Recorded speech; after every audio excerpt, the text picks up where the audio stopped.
perhatikan terkait materi kemarin unsur, terus molekul unsur dan molekul senyawa. Ya, masih ingat? Ya. Nanti saya sebutkan salah satu contohnya, kamu jawab. Ya. Kalau misal saya sebutkan misal zat unsur, misal kalau itu unsur kalian ya. Kalau itu unsur, kalau itu molekul unsur kalian ya.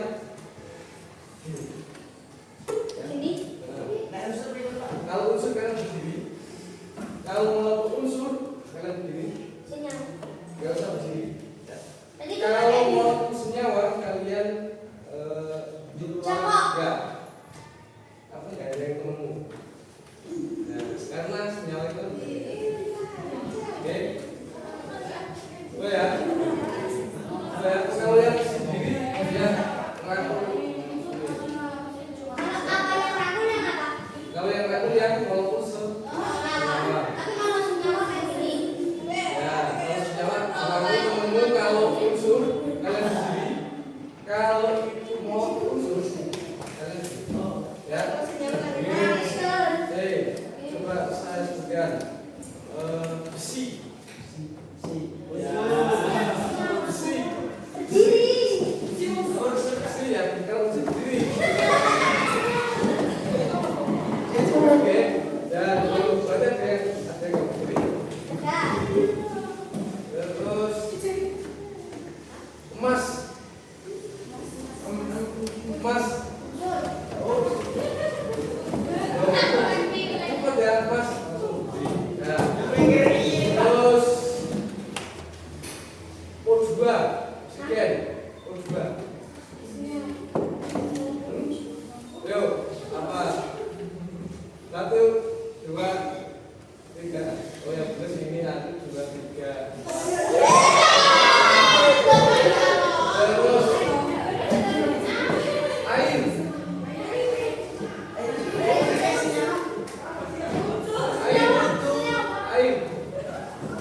Berbeda dengan zat unsurnya. Kalau campuran tidak merubah zat campurannya. air disambung dengan gula tetap air, tidak berubah jadi apa-apa. Gula tetap gula. Ya. Yang ketiga, kalau gulanya itu Pak yang dari sama kan tetap gula, tetap masih rumus kimianya C12 dan 22 plus 11 itu rumus kimianya gula. Mau bisa air itu tetap itu rumus kimianya, tidak berubah. Ya, jadi apa berubah? Ini apa ini dasarnya ini?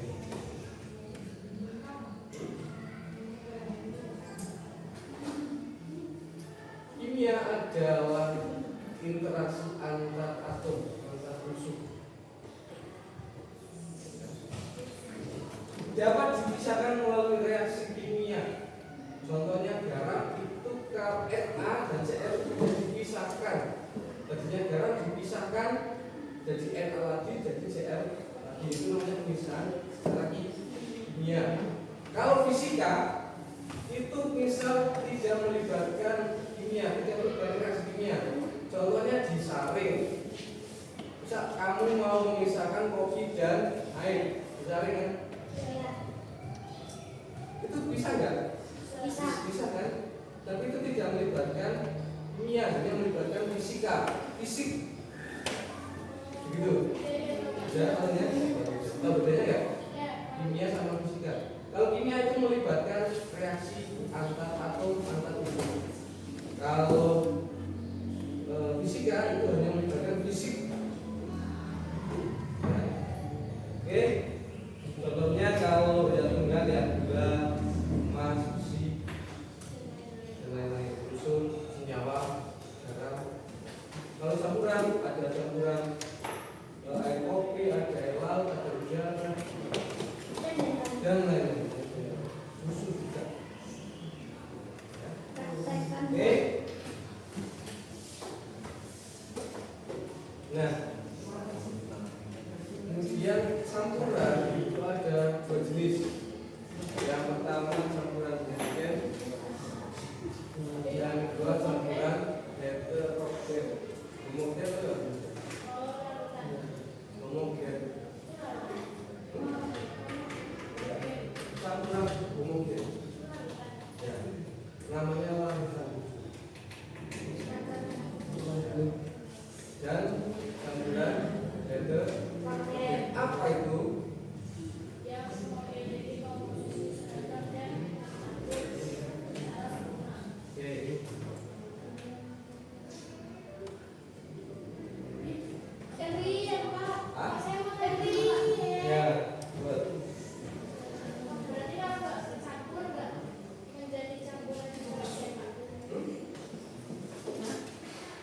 Campuran yang zat pelarut dan zat pelarut itu dia terlalu sempurna, tercampur sempurna merata, sehingga apa? Sehingga zat satu dan zat yang lain itu tidak terlihat perbedaannya. Contoh, kalau minyak sama air bisa nggak kelihatan Pak. Ini gelas, lihat kan gelas seperti apa? Saya sampaikan dengan air. Kemudian saya aduk.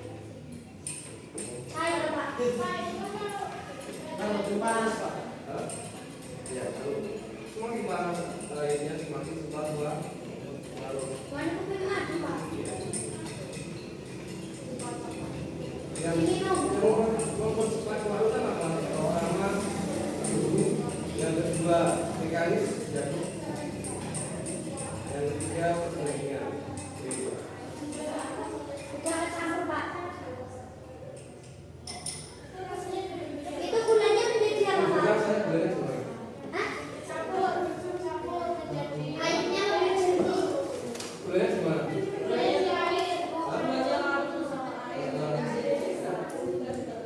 Ya, ini namanya larutan atau campuran, Bu. Larutan yang zat terlarutnya tercampur secara sempurna, tidak bisa menyatu. Kenapa minyak dan air tidak bisa menyatu? Karena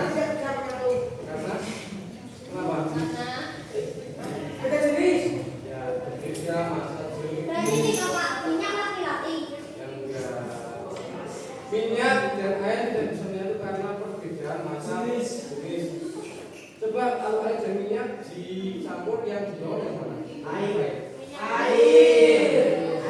Kenapa air? Karena nggak bisa itu. Apanya ya? Karena dia Karena air. Kalau yang di bawah kira-kira lebih ringan atau lebih berat? berat. Karena air massa jenisnya lebih berat. Berat. Punya campuran. Iya. Terlihat jelas nggak? Nggak. Sama kopi. Karena itu lama-lama nanti tuh. Iya. Bener. Bisa nggak nanti dibedakan kopinya mana airnya mana? Bisa. Bisa kan? Bisa. Nah, karena apa? Karena ini campuran betul. Oke. Jadi tidak tercampur Ya, sempurna. ini tidak tercampur sempurna. Kopi dan air tidak tercampur sempurna. Siapa namanya? Ivan anak baik. atau kopi Pan? Hah? Ini muka ya teman. Pak, selain Coba kamu sebutkan satu campuran yang kira-kira itu heterogen, yang tidak terlalu sempurna. itu tanah sama air. Tanah sama air. Ya, tanah sama air. Tanah itu tidak terlalu sempurna dalam air apa dulu? Pasir sama air. Sama air. Nah, ini jawab dulu.